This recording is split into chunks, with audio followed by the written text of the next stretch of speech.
नमस्कार मित्रांनो. कुडाळच्या अलीकडे पावशी गावातून मिटक्याच्या वाडीमध्ये जो रस्ता गेलेला आहे, तिथून एक 2-3 किलोमीटर अंतरावर इको विलेज म्हणून एक प्रोजेक्ट आहे रो हाऊसचा, आणि त्याच्या अलीकडे आम्ही थांबलो आहे. तर रस्त्यावर ही चारोळीची अशी झाडं इथे आहेत रुजलेली.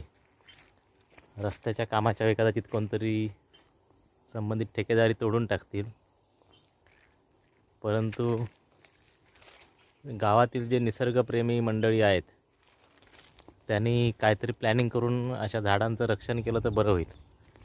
बघा, लाईनीत झाडं आहेत. आणि माझे मित्र सत्यवान सावंत आणि मी इथे आता थांबलो आहोत.